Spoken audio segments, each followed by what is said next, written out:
서울의 하늘은 그날따라 유난히 무거웠다. 잿빛 구름이 도시의 마천루를 삼킬 듯 낮게 깔려 있었고 신윤아의 마음도 그 하늘을 꼭 닮아 있었다. 그녀의 손길이 닿는 곳마다 생명을 어떤 흙은 차갑게 식어 있었고 물레는 먼지를 뒤집어 쓴 채 침묵했다. 이곳, 그녀의 작은 도예 공방은 세상의 모든 소음으로부터 그녀를 지켜주던 유일한 성격이었지만 이제는 다가올 폭풍의 전조를 알리는 고요함만이 감돌았다. 아버지의 회사가 위기에 처했다는 소식은 마치 사형 선고처럼 그녀의 삶을 짓눌렀다. 평생을 성실하게 일궈온 아버지의 피와 땀이 담긴 곳, 수많은 직원들의 생계가 걸린 그곳이 곧 물거품이 될지도 모른다는 사실은 그녀의 숨통을 조여왔다. 전화벨이 울렸을 때 유나는 이미 예감하고 있었다. 수화기 너머로 들려오는 아버지의 목소리는 평소의 온화함을 잃고 메마른 나뭇가지처럼 위태롭게 떨리고 있었다. 유나야, 잠깐만 회사로 와줄 수 있겠니? 그 한마디에 담긴 무게를 그녀는 너무나도 잘 알았다. 무거운 발걸음을 옮겨 도착한 아버지의 사무실은 절망의 공기로 가득 차 있었다.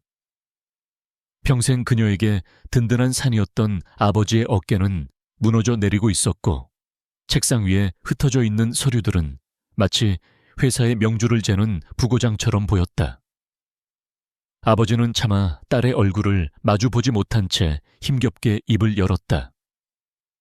회사를 살릴 마지막 방법이 있지만 그 대가가 너무나도 가혹하다고 했다. 바로 그때 사무실 문이 열리고 한 남자가 들어섰다.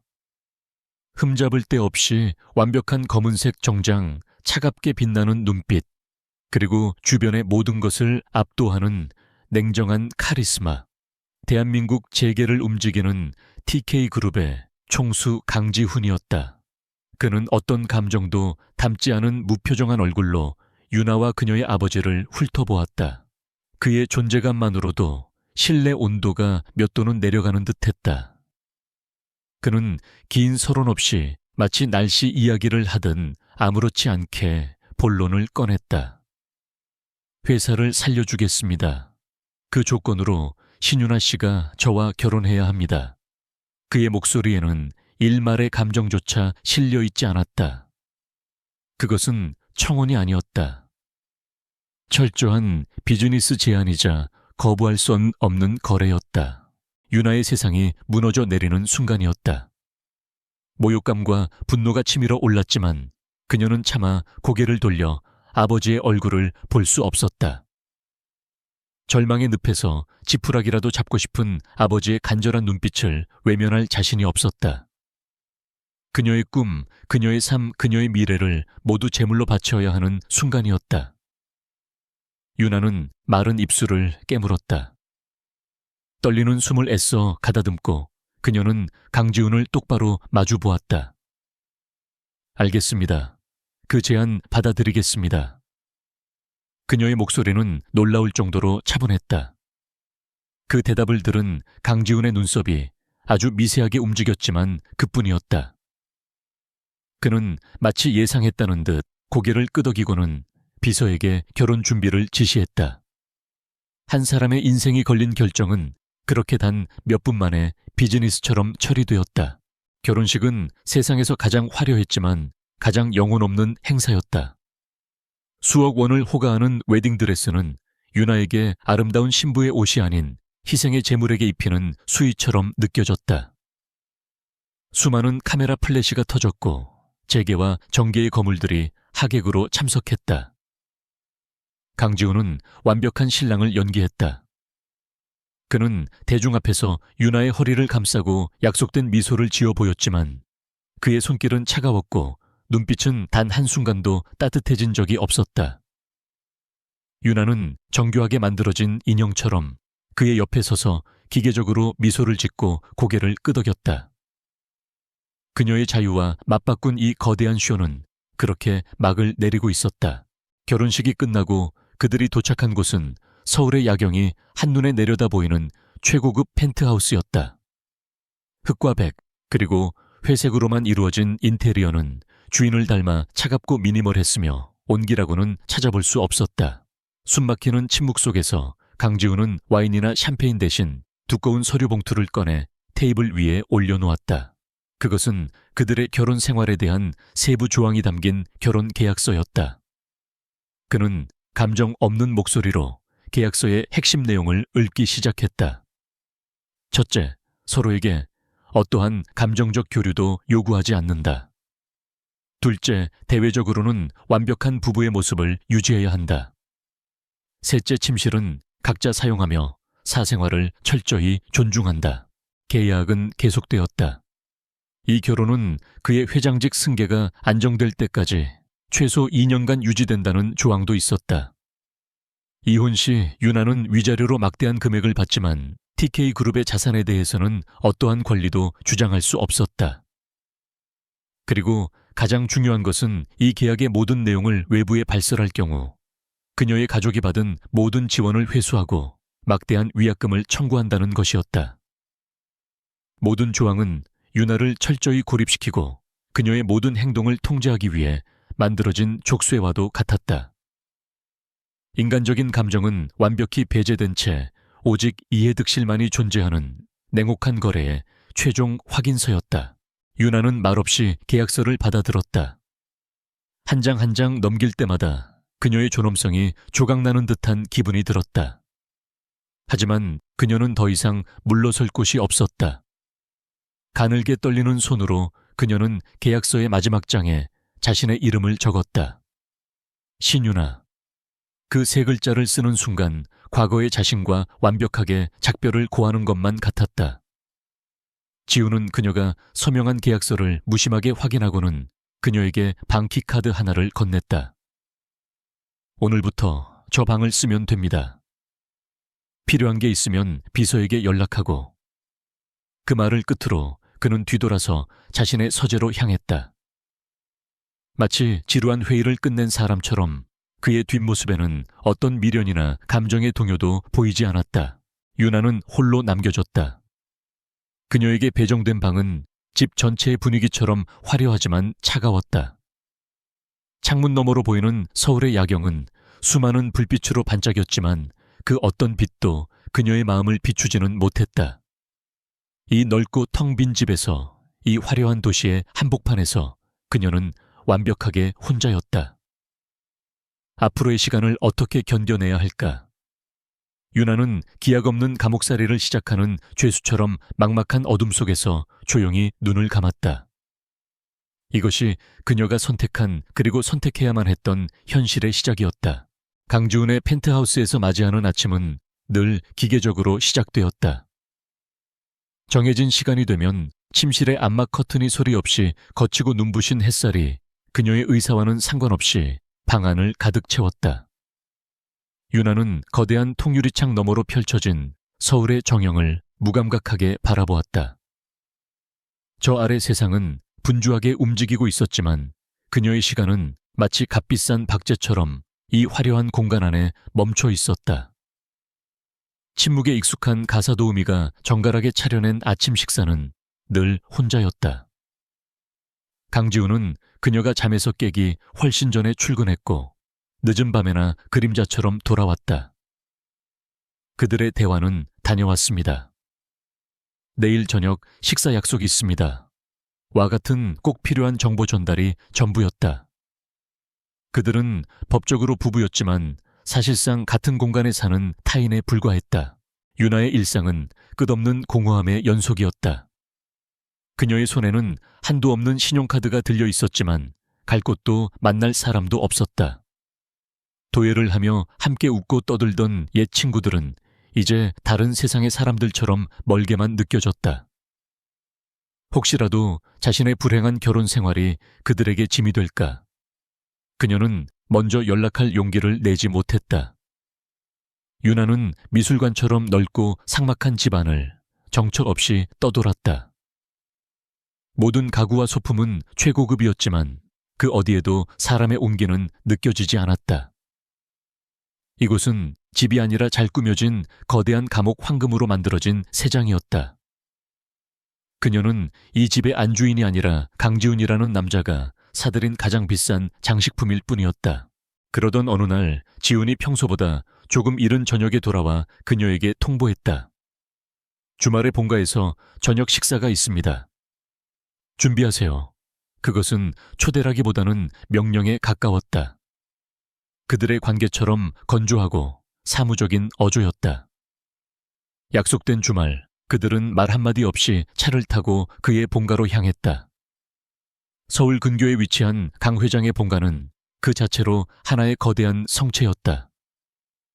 수십 년 된 소나무들이 즐비한 정원과 위압적인 대저택은 TK그룹의 역사와 권력을 고스란히 보여주는 듯했다. 그곳의 공기는 펜트하우스와는 다른 종류의 무게감으로 유나를 짓눌렀다. 저택의 문이 열리고 유나는 강지훈의 가족들과 처음으로 공식적인 대면을 했다. 지훈의 어머니이자 TK그룹의 안주인인 윤 회장은 우아했지만 날카로운 눈빛으로 유나를 위아래로 훑어보았다. 마치 값비싼 상품의 흠을 찾는 감정사 같은 시선이었다. 그리고 그들 곁에는 너무나도 자연스럽게 한 여자가 함께 있었다. 지훈의 중마고이자 유나의 결혼 소식을 신문으로 접하고 가장 분노했다는 여자 오수진이었다. 그녀는 유나에게 다가와 손을 잡으며 환하게 웃었지만 그 미소 뒤에는 날카로운 가시가 숨겨져 있었다. 새 식구가 된 걸 환영해요, 유나 씨. 지훈이랑은 어릴 때부터 가족처럼 지내서요. 그 말은 우아한 경고처럼 들렸다. 저녁 식사 자리는 보이지 않는 전쟁터였다. 윤 회장은 유나의 집안 배경부터 시작해 그녀의 일거수일투족을 탐색하듯 질문을 던졌다. 도예가 취미라고 들었는데 흙이나 만지는 일이 TK그룹의 안주인에게 어울리는 일이라고 생각하니 그 말에는 노골적인 경멸이 담겨 있었다. 오수진은 한술 더 떴다.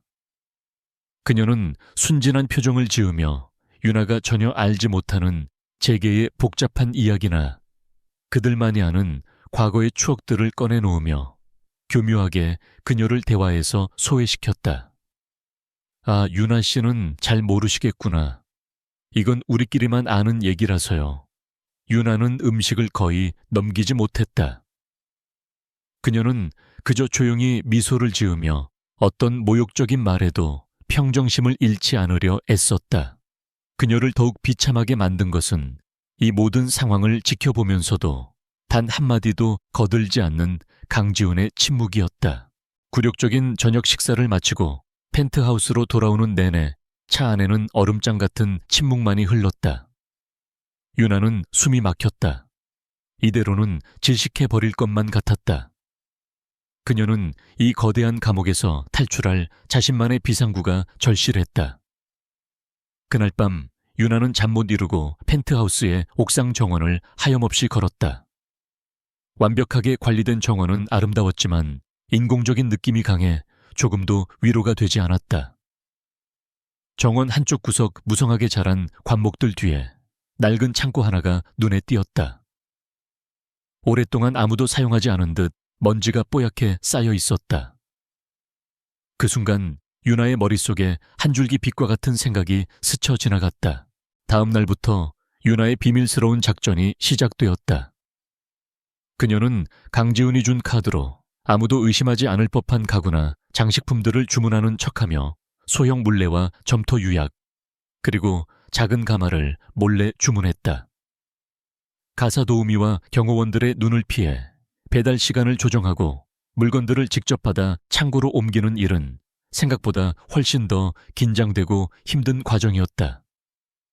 하지만 그녀는 지치지 않았다.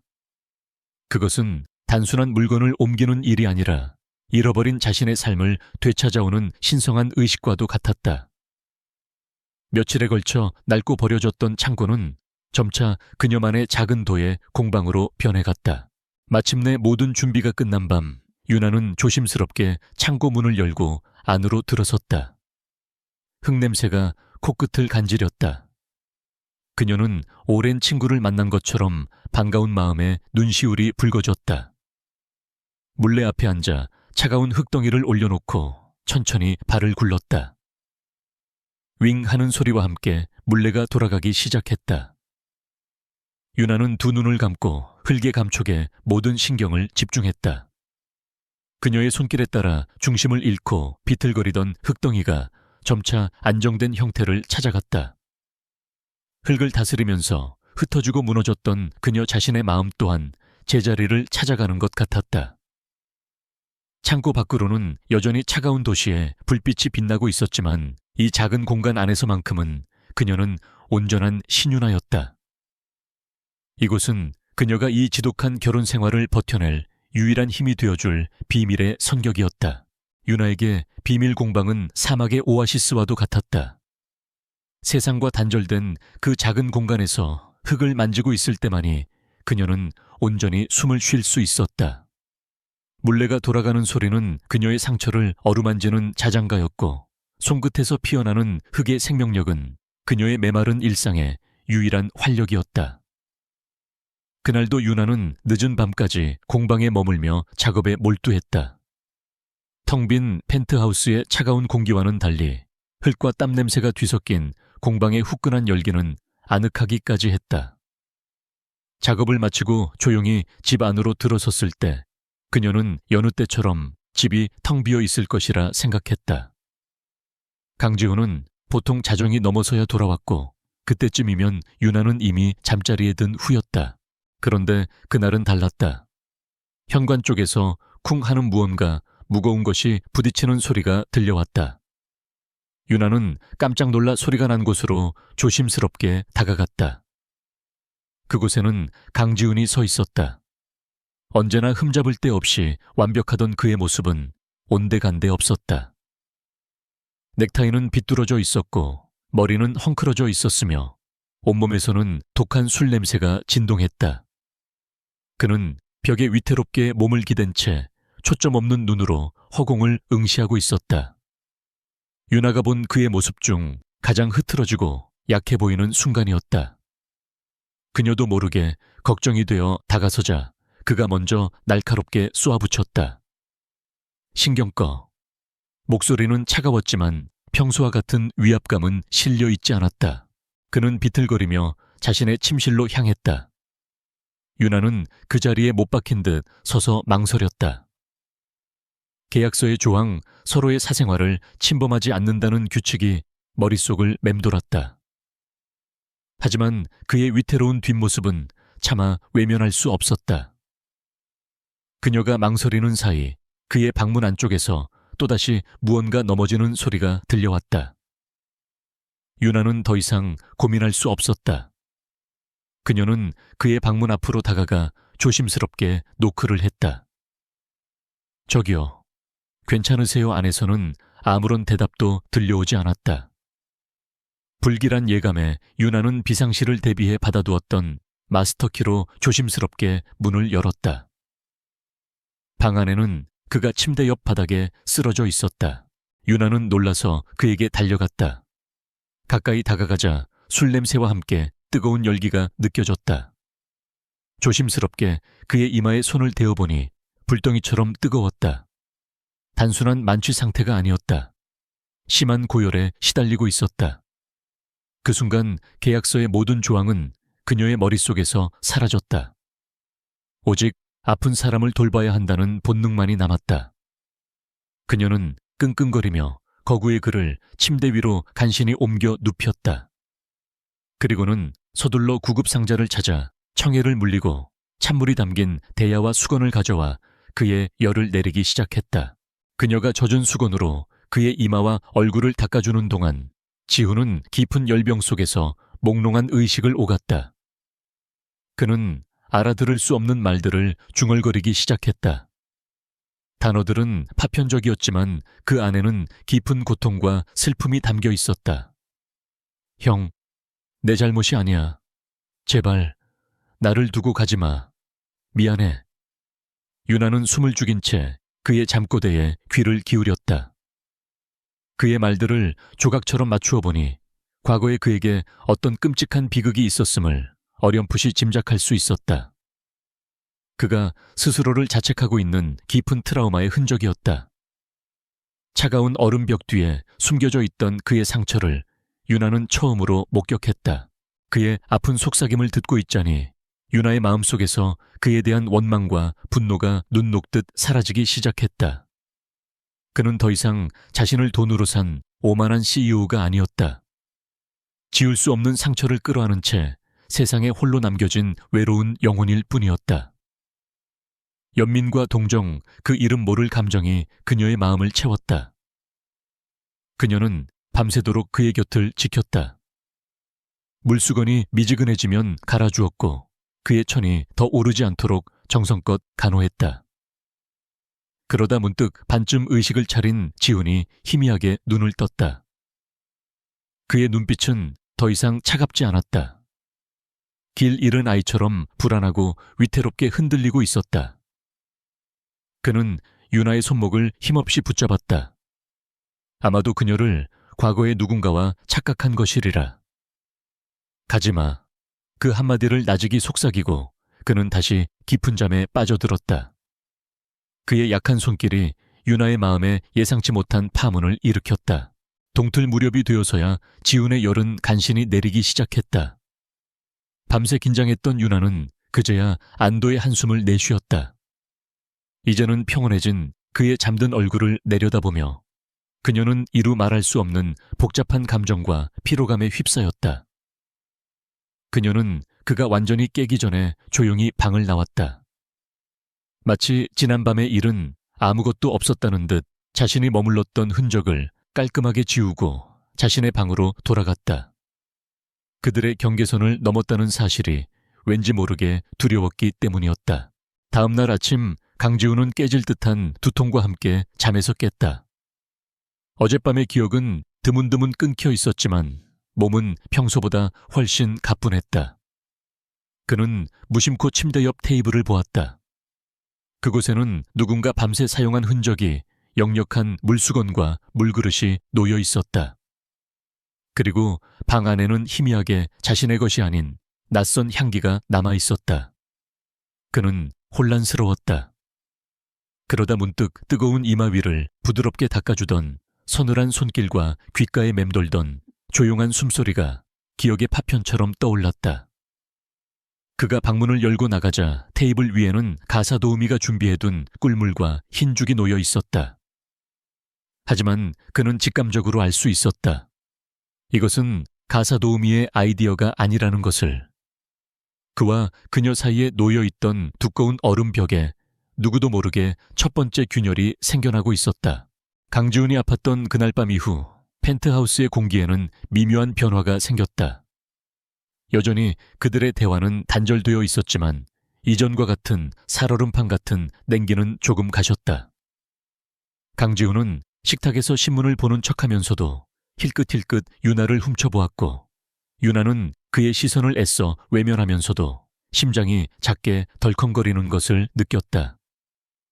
그날의 일은 둘만의 비밀이 되어 말없이도 서로의 존재를 이전과는 다른 무게로 인식하게 만들었다. 그러던 어느 날 저녁 지훈은 당연하다는 듯이 그녀에게 통보했다. 이번 주 금요일 TK그룹 자선 갈라가 있습니다. 그룹의 가장 중요한 행사이고 내 아내로서 당신의 참석은 의무입니다. 그것은 그들의 결혼식 이후 첫 공식적인 동반 외출이었다. 약속된 금요일 오후 펜트하우스는 분주해졌다. 대한민국 최고의 스타일리스트 팀이 유나를 위해 동원되었다. 그녀는 그들이 내미는 대로 값비싼 드레스를 입고 익숙하지 않은 하이힐을 신고 수억 원대의 보석을 착용했다. 거울 속에 비친 자신의 모습은 낯설기만 했다. 우아한 에메랄드빛 실크 드레스는 그녀의 단아한 매력을 극대화했지만 그녀에게는 자신이 아닌 다른 사람의 역할을 연기하기 위해 입은 무대 의상처럼 느껴졌다. 모든 준비가 끝났을 때 서재에서 나온 강지훈은 잠시 걸음을 멈추고 그녀를 바라보았다. 그의 무표정한 얼굴에 아주 잠깐 진심 어린 감탄의 빛이 스쳐 지나갔다. 하지만 그는 이내 평소의 냉정함을 되찾고는 가시죠 라는 짧은 한마디만 남겼다. 갈라가 열리는 호텔은 서울의 모든 권력과 부가 집결한 듯 화려했다. 입구에서부터 수많은 기자들의 카메라 플래시가 쉴 새 없이 터졌고 유나는 자신을 향해 쏟아지는 수백 개의 시선에 자신도 모르게 몸을 움츠렸다.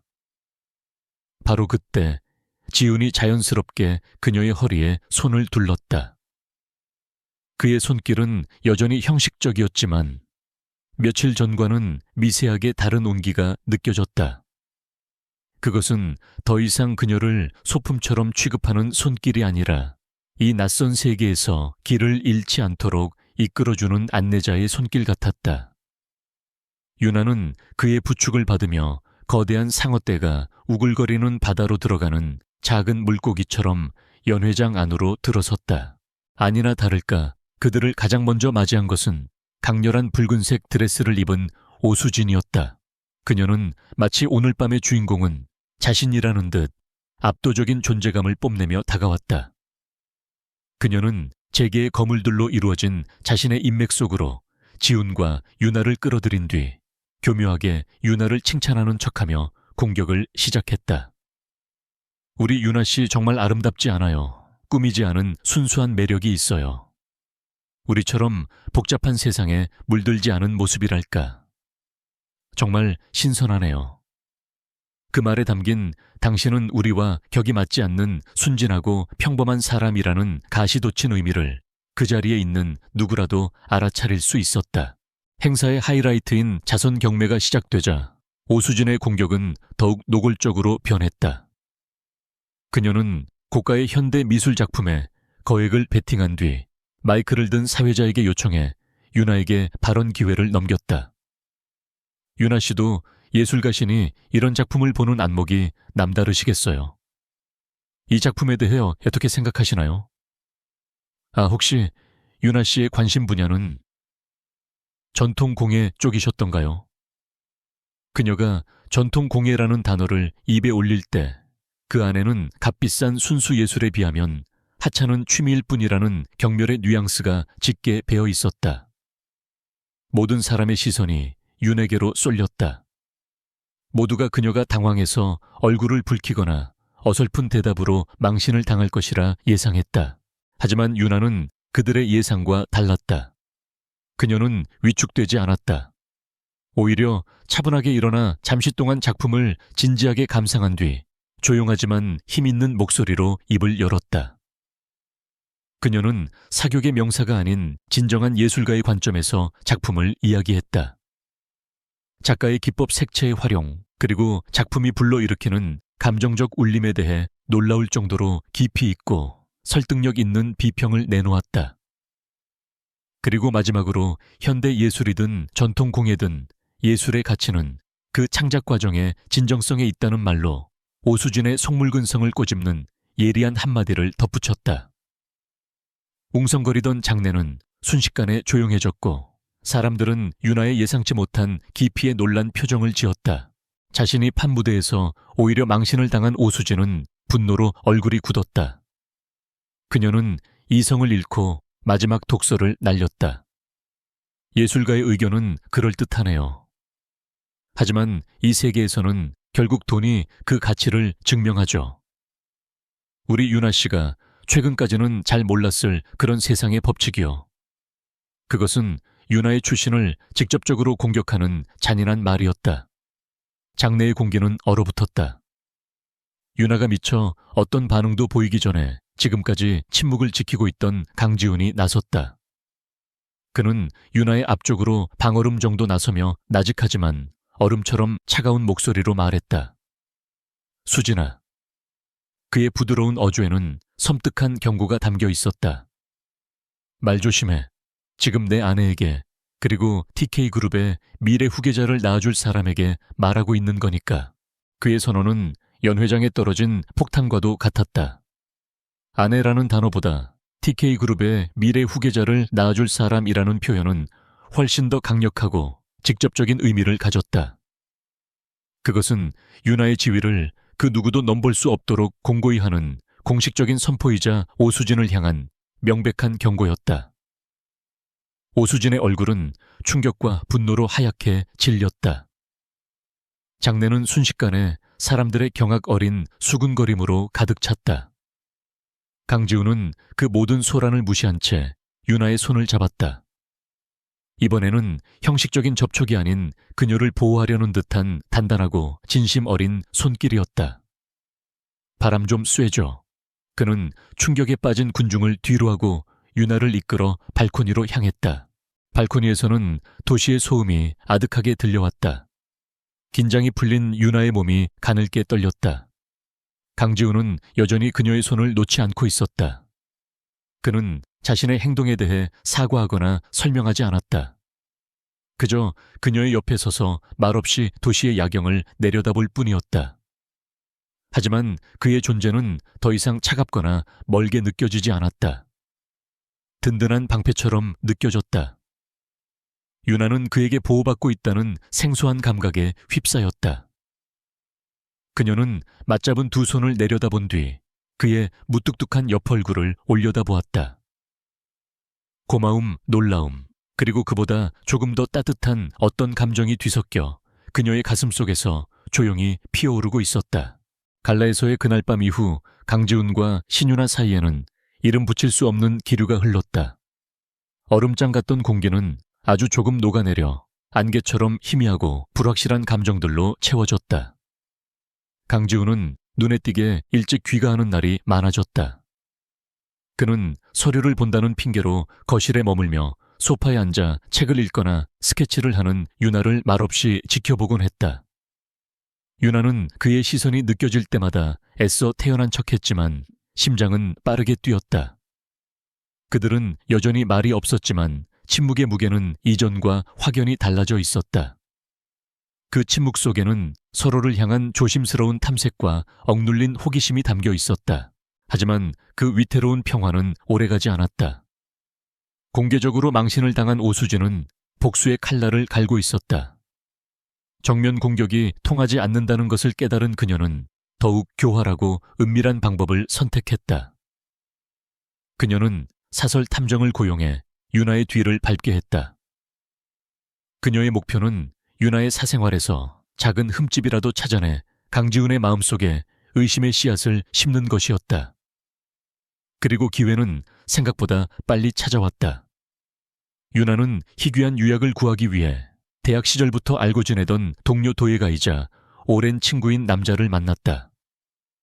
그 만남은 지극히 평범하고 순수한 것이었지만 탐정의 카메라 렌즈를 통해 포착된 사진들은 전혀 다른 이야기를 하고 있었다. 오수진은 교묘하게 편집된 사진들을 익명으로 강지훈에게 보냈다. 카페에서 함께 웃으며 대화하는 모습, 남자가 도자기 샘플을 보기 위해 유나의 손에 가볍게 손을 올리는 모습 등 모든 사진은 오해를 불러일으키기에 충분했다. 이와 동시에 그녀는 사교계에 은밀한 소문을 퍼뜨리기 시작했다. 신유나가 결혼으로 얻은 안정과 부를 이용해 밖에서는 예술가 친구들과 자유분방한 옛 생활을 즐기고 있다는 내용이었다.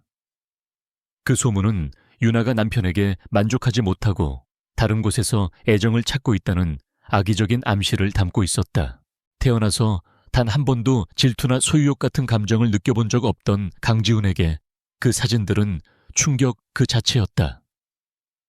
이성적으로는 아무것도 아닐 수 있다고 생각했지만 다른 남자 앞에서 저토록 자유롭고 행복하게 웃는 유나의 모습은 그의 마음속 깊은 곳에 잠들어 있던 비합리적인 분노를 깨웠다. 과거의 트라우마 배신과 상실에 대한 기억이 그의 이성을 마비시켰다. 그는 다시 예전의 차가운 얼음 가면을 꺼냈었다. 그것은 상처받기 싫은 그의 무의식적인 방어 기제였다. 그의 태도는 그날 밤 그녀가 그의 상처를 목격하기 이전보다 훨씬 더 냉정하고 가시돋친 상태로 되돌아갔다. 유나는 그의 갑작스러운 변화에 혼란스러웠다. 겨우 한 뼘 가까워졌다고 생각했던 그들의 거리가 하룻밤 사이에 천길 낭떠러지처럼 다시 멀어져 버렸다. 어느 날 저녁 그는 마침내 참지 못하고 그녀에게 비난의 화살을 던졌다. 그는 사진을 직접 보여주지는 않았지만 그의 모든 말에는 날카로운 가시가 박혀 있었다. 요즘 많이 심심했나 보군. 옛 친구들도 만나고 다니는 걸 보니 이 집 밖에서는 꽤 행복해 보여. 그의 목소리에는 유나가 이해할 수 없는 없는 분노와 집착이 서려 있었다. 그의 근거 없는 비난에 유나 역시 상처받은 마음을 감출 수 없었다. 자신을 믿어주지 않는 그에 대한 서운함이 분노로 변했다. 지금 뭘 암시하는 거죠? 계약 관계 밖에 제 사생활까지 추궁할 권리는 없어요. 내 인생을 돈으로 샀다고 해서 내 감정까지 당신 소유라고 착각하지 마세요. 그들의 말다툼은 걷잡을 수 없이 격해졌다. 지난 몇 달간 쌓여왔던 불만과 서러움 참아 입 밖에 내지 못했던 감정들이 한꺼번에 폭발했다. 그는 그녀가 은혜를 모른다고 비난했고, 그녀는 그가 감정 없는 폭군이라고 맞받아쳤다. 언쟁은 거실 한복판에서 절정에 달했다. 서로를 향해 소리치던 그들의 얼굴은 불과 한 뼘 거리에 있었다. 분노와 상처, 그리고 주체할 수 없는 격한 감정들이 공기를 가득 메웠다. 바로 그 순간 그의 분노는 전혀 다른 형태의 감정으로 변질되었다. 그는 거칠게 그녀의 팔을 붙잡았다. 그의 눈은 단순한 분노가 아닌 절박하고 소유욕에 가득 찬 욕망으로 불타고 있었다. 당신은 내 아내야. 그는 마치 스스로를 세뇌시키듯 혹은 빼앗기기 싫은 것을 확인하듯 으르렁거렸다. 유나가 무언가 반응하기도 전에 그는 두 사람 사이의 거리를 없애고 그녀의 입술을 덮쳤다. 그 키스는 부드럽지 않았다. 억눌려왔던 모든 감정의 폭발이었고 절박했으며 분노에 가까웠다. 하지만 그 격렬함 속에서 서로의 상처받은 마음이 충돌하며 기묘한 위로를 주고받았다. 그동안 그들을 가로막고 있던 모든 벽과 계약서의 모든 조항들이 먼지처럼 부서져 내리는 순간이었다. 그는 그녀를 번쩍 안아들고 그녀의 방도 자신의 서재도 아닌 그의 침실로 향했다. 그날 밤 그들은 처음으로 서로에게 아무런 방어벽 없이 맨몸으로 부딪혔다. 분노로 시작된 밤은 서로의 외로움을 파고드는 격정으로, 그리고 서툰 위로로 이어졌다. 다음 날 새벽 유나는 먼저 잠에서 깼다. 강지훈의 침대, 그의 팔 안에서였다. 창문으로 스며드는 여명의 빛 아래 지난밤의 일이 꿈이 아닌 현실이었음을 깨달았다. 그녀는 옆에서 곤히 잠든 그의 얼굴을 바라보았다. 늘 차갑게 닫혀있던 얼굴이 잠든 사이에는 저토록 무방비하고 평온해 보일 수 있다는 사실이 새삼스러웠다. 그녀의 심장은 혼란과 후회, 두려움, 그리고 부정할 수 없는 미세한 온기로 뒤죽박죽이 되어 있었다.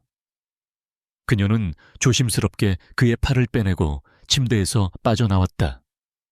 흩어진 옷가지를 주워들고 그녀는 도망치듯 자신의 방으로 돌아왔다. 계약은 깨졌다. 이제 그들의 관계는 누구도 예측할 수 없는 위험하고 낯선 영역으로 들어서고 있었다. 그날 밤 이후 펜트하우스의 시간은 어색하게 얼어붙었다. 깨져버린 계약, 무너진 경계선 위에서 강지훈과 신윤아는 어떻게 행동해야 할지 몰랐다. 다음 날 아침 지훈은 처음으로 서툰 대화를 시도했다. 어젯밤 일은... 하지만 그의 말이 채 끝나기도 전에 유나는 공포에 질려 그를 막아섰다. 실수였어요. 다시는 이런 일 없을 겁니다. 그녀는 자신의 감정을 마주할 용기가 없었고 이 복잡한 관계가 더 깊어지는 것이 두려웠다. 그녀의 단호한 거절에 지훈은 무언가 상처받은 듯한 표정을 지었지만 이내 평소에 무표정으로 돌아가 입을 닫아버렸다. 그렇게 그들 사이에는 이전보다 더 아프고 서먹한 새로운 벽이 생겨났다. 몇 주가 흘렀다. 유나는 아침마다 이유 없는 메스꺼움과 피로감에 시달렸다. 처음에는 극심한 스트레스 때문이라고 대수롭지 않게 넘겼지만 증상은 점점 더 뚜렷해졌다. 마음속에 작은 의심의 싹이 텄다. 그녀는 혹시나 하는 마음에 아무도 모르게 약국에서 임신 테스트기를 사왔다. 화려하지만 차가운 욕실 안에서 그녀는 두 손을 모으고 떨리는 마음으로 결과를 기다렸다. 선명하게 나타난 두 줄. 그 순간 유나의 세상은 또 한 번 흔들렸다. 충격과 공포, 그리고 그 모든 것을 압도하는 설명할 수 없는 경이로움과 모성애가 한꺼번에 그녀를 덮쳤다. 그녀의 뱃속에 강지훈과 그녀의 아이가 자라고 있었다. 그녀의 첫 번째 본능은 숨겨야 한다는 것이었다. 계약으로 시작된 이 위태로운 관계 속에서 아이의 존재는 축복이 아닌 족쇄가 될 수 있었다. 감정과 변수를 그토록 싫어하던 강지훈이 이 사실을 알게 되면 어떤 반응을 보일까? 분명 자신을 경멸할 것이다. 아이를 이용해 자신의 자리를 지키려는 속물적인 여자로 취급할 것이 뻔했다. 자신과 아이를 향한 의심과 경멸의 눈초리를 감당할 자신이 없었다. 아이는 그녀만의 비밀이 되었다. 이 차가운 세상으로부터 TK그룹이라는 거대한 성으로부터 그리고 아이의 아버지인 강지훈으로부터 그녀가 온전히 지켜내야 할 작고 소중한 생명이었다. 한편 유나를 향한 지훈의 태도가 미묘하게 변하고 있다는 것을 눈치챈 오수진은 분노에 휩싸였다. 말로 그들을 갈라놓는 것이 불가능하다는 것을 깨달은 그녀는 더욱 잔인하고 직접적인 방법을 사용하기로 마음먹었다. 그녀는 자신의 집안이 가진 힘과 영향력을 총동원하여 겨우 회생의 길을 걷고 있던 유나 아버지의 회사를 다시 한번 위기로 몰아넣었다. 그녀는 회사의 존폐가 걸린 중요한 해외 바이어와의 계약을 뒤에서 조종했다. 그녀의 회사가 익명으로 조작된 품질 불량 데이터를 바이어 측에 흘렸고 결국 바이어는 계약 체결 직전에 일방적으로 계약을 파기했다. 유나는 아버지의 다급한 전화를 받고 나서야 모든 사실을 알게 되었다. 회사는 다시 한번 파산 직전의 벼랑 끝으로 내몰렸다. 은행은 대출금 상환을 압박했고 바이어는 손해배상 소송까지 준비하고 있었다. 스트레스를 이기지 못한 아버지는 결국 병석에 눕고 말았다. 유나는 등골이 서늘해지는 것을 느끼며 이 모든 일의 배후에 오수진이 있음을 직감했다. 이것은 회사를 향한 공격이 아니었다. 아버지의 목숨을 담보로 자신을 겨냥한 명백한 공격이었다. 그녀의 가장 약한 고리를 물고 늘어지는 잔인한 경고였다. 유나는 극심한 딜레마에 빠졌다. 강지훈에게 도움을 청할 수도 있었다. 그는 한번 회사를 구해준 전적이 있었고 이번에도 그럴 능력이 충분했다. 하지만 지금은 상황이 달랐다. 그의 아이를 비밀리에 임신한 상태에서 그에게 다시 한번 손을 내미는 것은 스스로가 가장 피하고 싶었던 계산적인 아내의 모습을 인정하는 꼴이었다. 그의 신뢰를 영원히 잃을 수도 있었다. 게다가 그의 가장 친한 친구가 시작한 이 더러운 싸움에 남편인 그를 끌어들이고 싶지 않다는 자존심도 그녀의 발목을 잡았다. 결국 그녀는 홀로 아버지의 회사를 찾아갔다. 사무실은 절망 그 자체였다. 직원들은 짐을 싸고 있었고 복대는 싸늘한 침묵만이 흘렀다. 유령처럼 창백해진 아버지는 이번 공격이 너무나 치밀하고 악의적이어서 도저히 막을 방법이 없었다고 고백하며 무너졌다. 유나는 자신의 결혼이 막아주리라 믿었던 이 끔찍한 불행이 다시 한번 가족을 덮친 것에 대해 죄책감에 시달렸다. 그녀는 자신도 모르게 아직 납작한 배를 감싸 안았다. 뱃속의 작은 생명은 그녀에게 두려움인 동시에 이 모든 것을 버텨내야 할 이유가 되어주는 기묘하고도 절박한 힘을 주었다. 무너져 내리는 회사를 뒤로하고 거리로 나선 유나의 귓가에 차가운 바람이 스쳤다. 오수진이 일으킨 폭풍은 이제 시작에 불과했다. 그녀는 어두운 빌딩 유리창에 비친 자신의 모습을 보았다. 그녀 앞에는 두 갈래의 길이 있었다. 하나는 자신의 비밀을 모두 고백하고 복잡한 감정으로 얽힌 남자에게 무릎 꿇고 도움을 청하는 길. 다른 하나는 아이와 자신의 마지막 자존심을 지키기 위해 이 거대한 폭풍과 홀로 맞서 싸우는 길이었다. 가족의 미래와 뱃속 아이의 운명이 온전히 그녀의 어깨 위에 달려 있었다. 강지훈은 혼란스러웠다. 그날 밤 이후 유나는 그를 유령처럼 피했다. 그녀의 행동과 아버지 회사의 갑작스러운 위기, 그 모든 것이 석연치 않았다. 무자비한 비즈니스 세계에서 단련된 그의 직감은 이 모든 일의 배후에 무언가 잘못된 것이 있다고 경고했다. 특히 갈라에서 보았던 오수진의 악의에 찬 눈빛이 마음에 걸렸다. 그는 더 이상 좌시할 수 없었다. 그는 신뢰하는 김 비서에게 유나 아버지 회사의 계약 파기건과 그 배우에 대해 은밀히 조사하라고 지시했다. 그의 마음속에서는 이미 오수진이라는 이름이 유력한 용의자로 떠오르고 있었다. 한편 벼랑 끝에 몰린 유나는 절박한 심정으로 마지막 선택을 했다. 강지훈을 이 더러운 싸움에 끌어들일 수 없다고 판단한 그녀는 직접 오수진을 만나 단판을 짓기로 결심했다. 그것은 어쩌면 무모하고 어리석은 결정일지 몰랐지만 가만히 앉아 모든 것이 무너지는 것을 지켜볼 수만은 없었다. 그녀는 떨리는 손으로 오수진에게 전화를 걸어 만날 약속을 잡았다. 뱃속의 아이가 그녀에게 알 수 없는 용기를 주고 있었다. 약속 장소인 카페에 나타난 오수진은 승리자의 여유를 만끽하고 있었다. 유나는 애써 존엄을 잃지 않으려 노력하며 제발 그만둬달라고 아버지의 회사를 내버려둬 달라고 애원했다.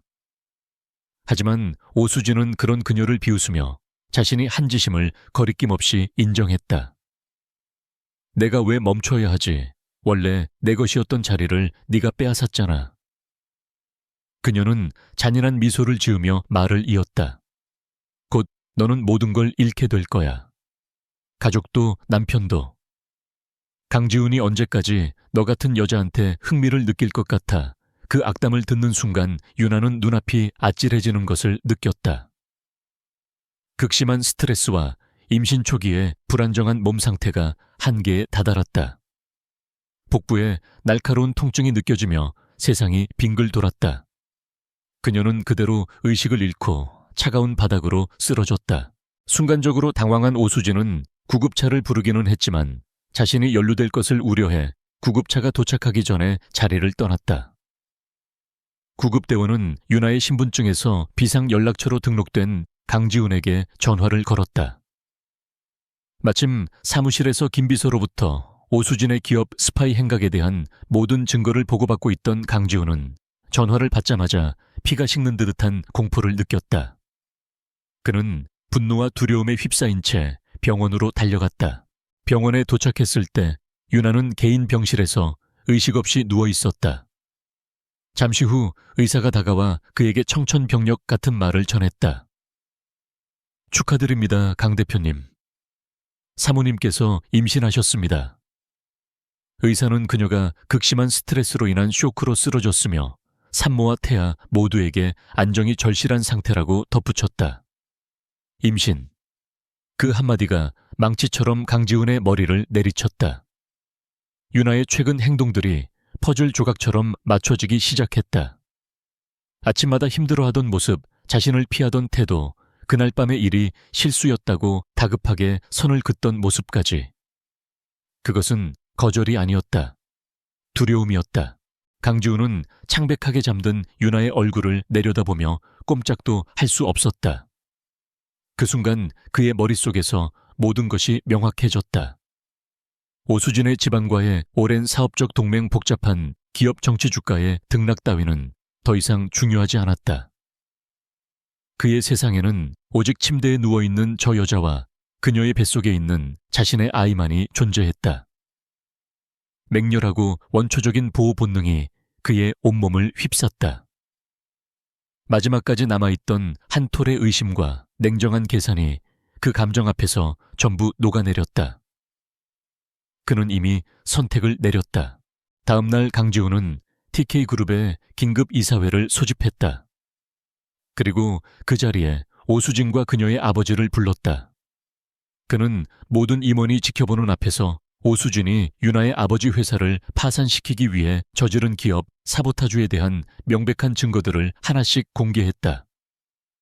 그는 그녀의 모든 계략을 낱낱이 폭로하며 그녀의 행동이 결과적으로 TK그룹의 명예까지 실추시켰음을 지적했다. 그리고 그 자리에서 막대한 금전적 손실을 감수하고 오수진의 가족 회사와의 모든 파트너십을 즉각 파기한다고 선언했다. 그것은 신속하고 무자비하며 결정적인 한 방이었다. 오수진과 그녀의 아버지는 모든 것을 잃고 공개적으로 망신을 당했다. 회의가 끝나자마자 강지우는 곧장 병원으로 향했다. 유나는 막 잠에서 깨어 허약하고 겁에 질린 얼굴로 앉아 있었다. 그녀는 지훈을 보자마자 그가 아이 때문에 분노했을 것이라 생각하고 다급하게 사과부터 하려 했다. 미안해요. 말하려고 했어요. 정말? 그녀의 목소리는 불안하게 떨렸다. 그러나 지훈은 그녀의 말을 가로막았다. 분노가 아닌 침대 가장자리에 걸터앉아 그녀의 손을 부드럽게 잡는 행동으로. 그의 목소리는 유나가 단 한 번도 들어본 적 없는 깊은 감정이 실린 채 낮게 울렸다. 사과는 내가 해야지. 그는 말을 이었다. 지켜주지 못해서 미안해. 당신과 우리 아기라는 단어가 그들 사이의 공기 중에 따뜻하게 떠올랐다. 유나의 눈에서 참았던 눈물이 흘러내렸다. 슬픔의 눈물이 아닌 안도의 눈물이었다. 지우는 다른 손을 들어 그녀의 뺨에 흐르는 눈물을 부드럽게 닦아주었다. 그들 사이를 가로막고 있던 두꺼운 얼음벽은 이제 단순히 금이 간 것이 아니라 완전히 녹아내려 사라지고 없었다. 그들은 더 이상 계약관계의 갑과 을이 아니었다. 한 남자와 한 여자 미래의 아버지와 어머니로서 불확실하지만 함께 미래를 마주하고 서 있었다. 가장 혹독했던 폭풍이 지나간 자리에 마침내 진실한 무언가를 쌓아 올릴 단단한 기반이 마련되고 있었다. 병원에서의 시간은 느리게 그러나 따뜻하게 흘러갔다. 강지우는 회사의 모든 일을 김 비서에게 맡기고 유나의 곁을 온전히 지켰다. 그는 서툰 솜씨로 과일을 깎아 그녀의 입에 넣어주었고 그녀가 편히 기댈 수 있도록 베개를 받쳐주었으며 밤에는 작은 소리에도 잠에서 깨 그녀의 상태를 살폈다. 그의 이런 낯선 모습은 수천 마디의 말보다 더 깊은 울림으로 유나의 마음에 와닿았다.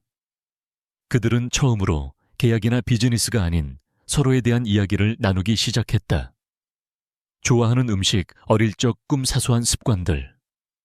서로에 대해 아무것도 몰랐던 두 사람은 마치 처음 만난 연인처럼 조심스럽게 서로의 세계를 알아갔다.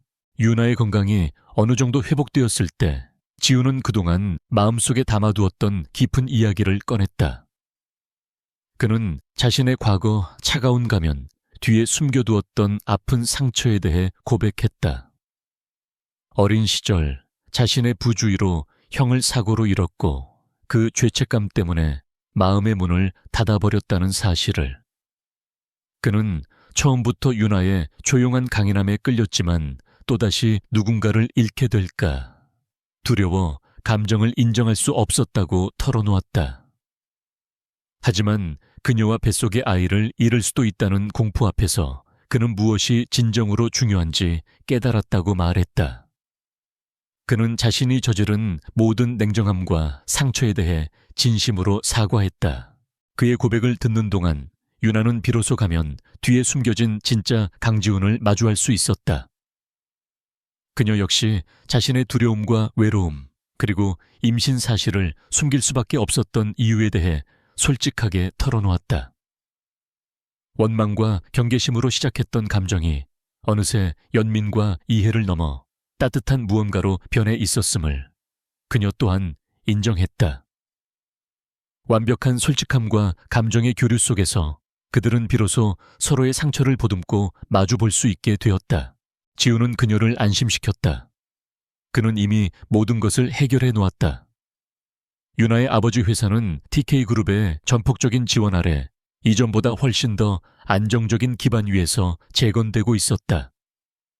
그것은 더 이상 거래의 산물이 아닌 진정한 가족으로서의 지원이었다. 오수진과 그녀의 가족은 모든 것을 잃고 해외로 떠났다는 소식도 전해주었다. 모든 위협은 사라졌다. 그는 서류 가방에서 서류철 하나를 꺼냈다. 그것은 그들의 차가운 시작을 증명하는 결혼 계약서였다. 그는 그것을 유나에게 건네며 말했다. 이건 실수였어. 그러니 우리 처음부터 다시 제대로 시작하자. 그는 라이터를 꺼내 계약서에 불을 붙였다. 두 사람의 차가운 과거는 그렇게 한 줌의 재가 되어 사라졌다. 유나가 퇴원하던 날 지우는 그녀를 펜트하우스로 데려왔다. 하지만 그곳은 더 이상 예전의 차가운 공간이 아니었다. 집 안 곳곳에는 따뜻한 색감의 쿠션과 생화가 놓여 있었고, 감정 없이 걸려있던 그들의 결혼 사진은 사라지고 새로운 추억을 기다리는 빈 액자들이 자리하고 있었다. 그는 그녀를 옥상 정원의 창고로 이끌었다. 그녀의 비밀 아지트였던 낡은 창고는 햇살이 가득 들어오는 통유리창을 갖춘 아름답고 전문적인 도예 공방으로 완벽하게 탈바꿈해 있었다. 다시는 당신의 꿈을 숨기지 않아도 돼. 그의 말에 유나는 감동의 눈물을 흘렸다. 그들의 새로운 삶은 그렇게 시작되었다. 강지우는 남편으로서 그리고 예비 아빠로서의 역할을 서툴지만 진심을 다해 배워나갔다. 그는 유나와 함께 산부인과에 가 초음파 사진을 보며 신기해했고, 태교 교실에 앉아 어색한 표정으로 베네 쪼고리를 만들기도 했다. 주말이면 그는 유나의 공방에서 시간을 보냈다. 돌아가는 물레 위에서 그녀의 손 위로 자신의 손을 포개고 흙의 감촉을 느끼며 함께 웃었다. 이제 집은 더 이상 텅 빈 공간이 아니었다. 아이의 이름을 고민하는 대화와 따뜻한 웃음소리로 가득 찼다. 건강을 되찾은 유나의 아버지가 집에 찾아와 진심으로 행복하게 웃는 딸의 모습을 보며 눈시울을 붉히기도 했다. 몇 달이 흘렀다. 유나의 배는 이제 제법 사랑스럽게 불러 있었다. 어느 날 저녁 그녀는 그들이 함께 꾸민 아기 방의 흔들의자에 앉아 창밖을 보고 있었다. 방에 들어온 지우는 조용히 그녀의 곁에 무릎을 꿇고 그녀의 배 위에 조심스럽게 손을 얹었다. 마침 아이가 발길질을 하자 그의 얼굴에는 경이로움과 깊은 사랑이 가득한 미소가 피어올랐다. 창밖으로는 1년 전과 똑같은 서울의 야경이 보석처럼 빛나고 있었다. 하지만 이제 그 풍경은 더 이상 외로움의 상징이 아니었다. 행복한 미래에 대한 약속처럼 따뜻하게 느껴졌다. 계약으로 묶였던 두 이방인은 가장 예상치 못한 순간에 찾아온 희생과 이해를 통해 마침내 사랑으로 하나가 된 진정한 가족이 되어 있었다.